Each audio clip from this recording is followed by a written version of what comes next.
Nous connaissons tous la chaise électrique, toujours utilisée pour exécuter les condamnés à mort. Un courant de 2000 volts lui suffit pour tuer un homme dans d'affreuses souffrances. Ce câble-ci transporte un courant de 90 000 volts. Il pend en pleine ville à moins de 2 mètres au-dessus de la tête de notre technicien.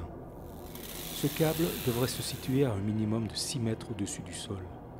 Mais à force de remblaiements sauvages, la distance a fondu et le courant menace directement la vie des riverains. Comment une telle situation est-elle encore possible de nos jours en Côte d'Ivoire? Rappelons-le, l'espace sous les lignes haute tension ainsi que l'intérieur des pylônes appartiennent à l'État et doivent rester libres de toute occupation pour des raisons de sécurité évidentes, mais aussi pour accéder aux installations et procéder à la maintenance des lignes. La nature ayant horreur du vide, nos concitoyens les plus inconscients se sont rués sur ces espaces libres, sous la pression d'un urbanisme galopant, ou encouragés en cela par la gratuité des lieux, voire parfois la bénédiction d'entremetteurs véreux. Le constat est aujourd'hui alarmant. Plus de 95% des emprises de lignes haute tension à Abidjan sont occupées, rendant ainsi extrêmement difficile la maintenance des conducteurs et autres pylônes. Or, suite à la crise de 2011, bon nombre de câbles ont été abîmés et sont suspendus comme une épée de Damoclès au-dessus de l'inconscience de nombreux occupants illégaux qui invoquent la volonté de Dieu ou encore la pauvreté pour justifier leur installation. La CIE tenait néanmoins à leur rappeler les faits suivants. Les installations électriques sont la propriété exclusive de l'État ivoirien. Une zone de 30 mètres doit rester libre de toute occupation sous les lignes. Toute atteinte à ces installations entraîne un préjudice financier pour la collectivité et nuit aux objectifs de développement poursuivis par l'État ivoirien. Le nouveau code de l'électricité prévoit désormais des peines de prison pour les comportements dommageables ainsi que pour l'occupation illicite des emprises. Voici pour l'aspect réglementaire. Passons maintenant à ce qui nous tient à cœur, vous sauver la vie. En 2016, on dénombre déjà de nombreux accidents, dont plusieurs mortels.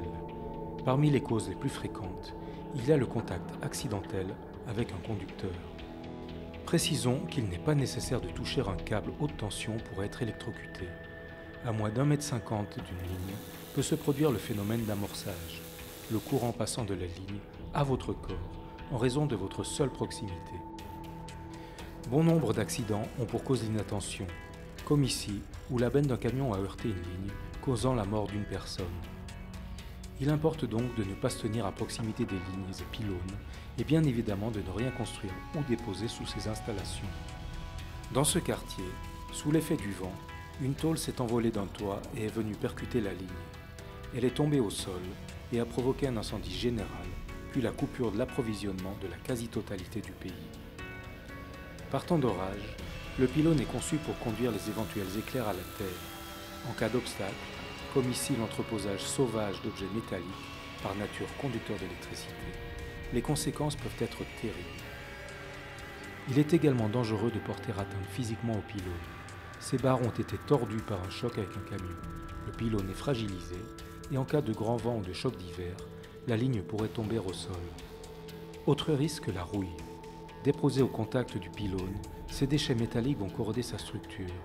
Enfoui sous des tonnes d'objets, celui-ci va s'abîmer progressivement sans qu'il soit possible de le détecter et bien sûr de le réparer. L'amoncellement de gravats, planches, détritus ou autres réduit aussi la distance minimale de sécurité entre le sol et la ligne, tout comme le fait de planter et de laisser prospérer des pépinières diverses sous les lignes. Il est également recommandé de ne pas creuser sous les pylônes, même pour chercher de l'or, mais aussi de ne pas voler les câbles ou toute autre partie de nos installations. Bien évidemment, celles-ci ne doivent pas non plus servir de cible, et dans l'idéal, nous aimerions pouvoir y accéder sans encombre, afin de remplir notre mission, à savoir produire et distribuer l'énergie pour vous éclairer. Malheureusement, sauf miracle, ces consignes de bon sens ne seront guère suivies des faits. Nous continuerons néanmoins à essuyer des critiques injustes, à sensibiliser et à intervenir le plus efficacement sur le terrain, dans l'espoir d'un changement de comportement. Mais n'oubliez pas, sous les lignes se joue l'avenir d'une nation et le hasard d'une destinée.